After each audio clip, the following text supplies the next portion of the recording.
It's the TMI.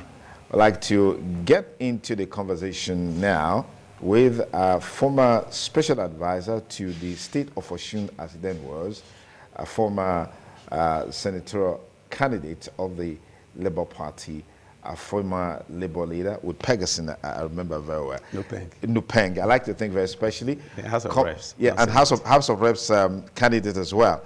I like to think very especially Comrade Erasmus Ihide. Comrade Erasmus Ihide is also a fantastically gifted writer. And sometimes when he goes on that trajectory of some confrontational writing, wow! Good to have you here. Good to have you here. Thank you for coming on the show. Thank you so much, sir. Okay. Let's Thanks quickly... for those accolades. Yeah, of course, you deserve them. Let's just quickly look at some few issues as it relates to the Edo State governorship election. One of the things that I've observed is that over the years, why is it that before an election, you just have these unsurmountable issues, intra-party squabbles, that will bifurcate the party, undermine the interest of the party and its candidate, and so on and so forth. Why is that always so? I mean, you've been in politics for, at least maybe for a while. You should be able to tell us why that is always something that is a constant feature in our political process. Well, because of the processes of selections of leadership, that has always been a problem in Africa. And in democracy, people have a right to begin to interrogate the process, begin to challenge the leadership process, challenge those who choreograph the electoral leadership in terms of political parties as regards how, why, and when each of those political parties are able to firm up their leadership processes. Okay. And of course, it is better that we have this kind of crisis. If we don't do so, then it will be a misnomer in politics. It is good. It's something but let's not say that people who create some of these crises that you see in political parties, yes, they are not true Democrats, because true Democrats, they'll believe in the ideology of the party, if there is one. They also believe in the values of the party, and then that will guide them in certain actions and decisions in such a way that whether they win or lose, they stay with the party as it were. Well, first of all, let us look at the formation of these political parties. For instance, in 1999, Bola Ige was the single individual who drafted the constitution of about 3 political parties, the PDP, AD, and ANPP, as it were. And then you cannot simply see very serious distinction between those political parties. And again, because of the fluidity of the political parties, you can't actually differentiate between them. Okay. It is difficult for you now to be, completely be sold to some of those political parties. And that's why some of us, we discovered that we're trying to now look at how formidable are these political parties. An event took place yesterday. And of course, that's part of the reason why I'm invited, I'm sure. That someone told me, he said, one of the professors told me, he said, comrade, do you know that we do not actually belong to any of these political parties? None of those political parties are our party. That's the truth of the matter, because ideologically, even if the principles or the constitution of the party, so to speak, enunciated those political ideologies and values, justice, progress, and all of that, you still discover that most of those principles are obeyed in abeyance, rather. So for that, people can hardly be sold to those political ideologies. Second, is that what makes people to be committed to political parties? Because John Locke said that politics is who gets what, when, and how. So what is in it for the people? The people of the country or the people of the state are saying, what is in it for me in this coming election? Why do I have to remain in PDP? In the last 8 years, I haven't gotten what I wanted. And some other persons are saying, oh, in the last 8 years, I have gotten so much in the party. So therefore, I have to remain there. Is it the people that are asking this question, or the individuals that are asking this question, or what is the need for them? The people who are moving left, right, back, center. Absolutely. Yes. Yeah, that's what I said. Yes, that it is, but we know you said the people. Them. Yes. Yeah, but it's the individuals. Yeah, no, what I mean the people. Yeah. The people are the individuals. Okay. Because you can't have a society, a community, a state without the people. And these people are the individual. Depends on what they want. How do they get it? And where can they be easily be given to them or be obtained? So that's some of the basis of politics. Well, recently you jettisoned your membership of the Labour Party. And we've also seen, even in the PDP, some governorship aspirants jettison the party and pitch their tents. I mean, this is a common practice. But in your case, you gave, the reasons that you gave were, I mean, has to do with the fact that the ideals for which you joined the party has changed. So what has changed? And in any case, there are people who are also saying that you actually didn't join the Labour Party, you joined the obedient movement. Is there any difference between these two? Well, the truth of the matter, those who are simply still hallucinating about the disparity between obedient movement and the Labour Party are those that really need this basic education about political party. Obedient movement is not a political party, and it's not a vehicle upon which you can, you can aspire to leadership.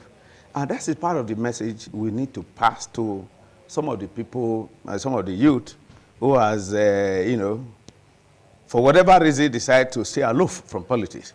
And then because the obedient movement came, they just jumped into the bad wagon and began to, solicit for, leadership. And for me, that is not a process. First, we must offer ourselves for political membership.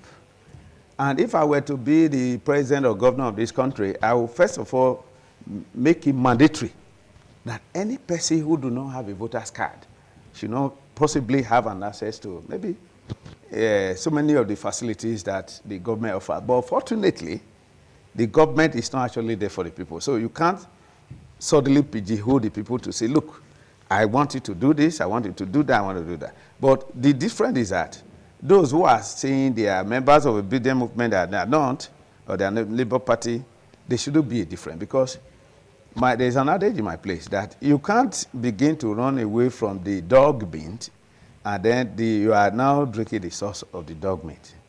So that's a problem. So those who are in Labour Party right now, they should, obedient movement people, they should begin to actually be part of that Labour Party. Okay, before you are done. Yeah, but I'm done. Then you said whether am I an obedient movement person? That was the question. Or I'm just a Labour person, and people are saying no. You check my history. I'm a Labour person. My history, I was in NUPENG, National Union of Petroleum and Natural Gas Worker, from which I met the national president of NSE, Adam Soshomori, whom I eventually became his advisor on media and all of that. So that tests in my background.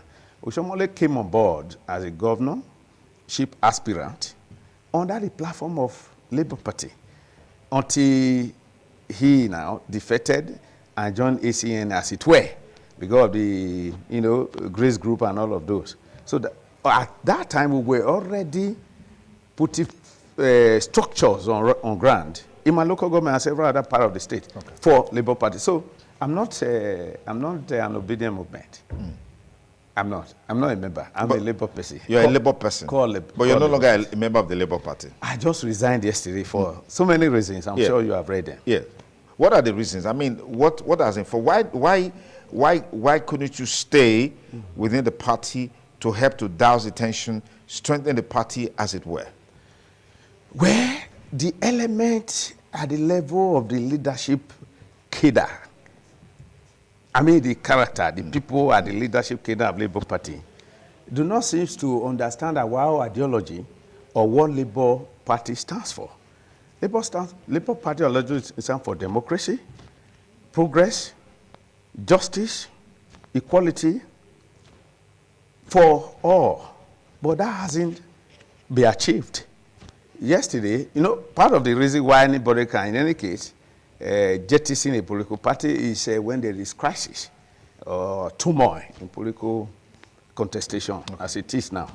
And I saw that just yesterday. The former youth leader who had been suspended from the party, who eventually assumed leadership of leadership of the party, sent me a video. It's in my phone. How people came to his house, immediately assumed the leadership of the party came to his house, destroy all the cars in the premises, destroy the doors and windows and children. Everybody was crying. And in fact, most of those cars, they wrote in blood, "We are here, we are coming again." For me, that is not what Labour Party represents. And I can't seem to be associated with that kind of organization. Okay. When the leadership question is something to be pondered about. Is this an offshoot of the party's primaries, as it were? I didn't get it. This crisis now that is engulfing the party, Yes. is it an offshoot of the party primaries? Well, it is, because there's what you call after-month primary party crisis management. The leadership of the party and the candidate of the party, as it were, could not manage that. Because what was expected is that, in political contestation, you have different varieties of ideas, individual interests, groups, as I said. But we have not more than 12 of the persons who contested in that party. And virtually all of them have left the party. It is only the candidate who wins, who probably will vote for himself, and then maybe perhaps his family, if he thinks that those other people don't matter. You can't say people don't matter in the democracy and in the political evolution. And most of them had left. So what was expected of the party leadership, including the candidate, was to set up what we call reconciliatory committee or reconciliation committee, or for those who are aggrieved legitimately, genuinely, or whatever reasons, bring them on board in the at least 191, 192 wards, so that people can come on board. So there have been a lull, and the party has been on its belly as a result of leadership, crisis that is plaguing the party. And you can't continue to begin to say everybody don't matter, you are just the one there, everybody just seems to be on their own. And I will say no. For instance, the processes of selection of leadership matters in a democracy, like the consultation. Because if consultation don't work, then the role of education is useless. If you can actually win your enemy over to your side, even though they contested against you, then your education is questionable. Or your capacity to even govern must be called to question, because you need the good, the bad, and the ugly. Absolutely. And none of those has happened. For me, I felt that if I could be sidelined at the level at which I contested that election, at the level of the House of Reps for 2 local governments, and then a governorship candidate was choosing, not just in the state, in my local government, I was not aware. I had not been spoken to since after the primary by even the candidate. So there's some sort of alienation. There's a God. So who should I be working for? The state chairman had done his best, Conrad Agbalo had tried to call me and all of that, but we have been unable to meet. With due respect to him, he has done a little bit of his best, to try to help, but it hasn't worked. So what are your projections for this election against this undercurrents of intra-party squabbles, as it were? Well, I was telling someone that most of the people who left this Labour Party now, some of them might have reason to return back to Labour Party if the leadership of the Labour Party gets its house right, or the candidate. Does that include you? No, certainly not. Because this party does not belong to, we don't belong to this party. So that will probably but what I'm trying to say, that will feel speculation that you are on your way to join the PDP or the APC. No, but the question is that I had just laid that basis from the very beginning, that politics is who gets what, how and when. What is in it for the people? What do we get as citizens of the state in our association with a political party? It doesn't have to be a bread and butter.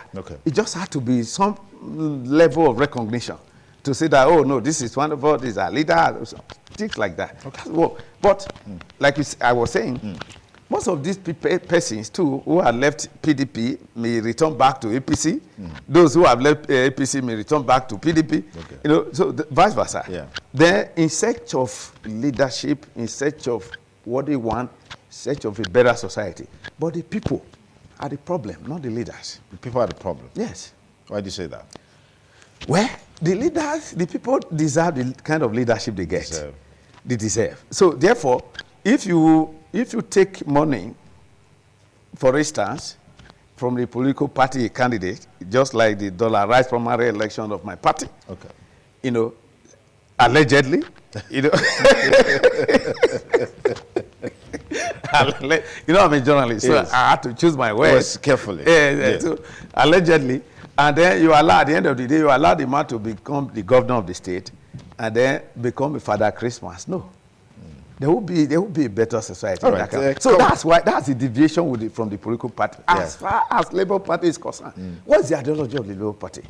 The egalitarian and austere principle of the party that has been eroded completely. Completely. All right. There's a complete erosion. Comrade Erasmus, I would love to talk with you more, but thank you for coming. Thank you so much. Thank you so much. Thank you so much.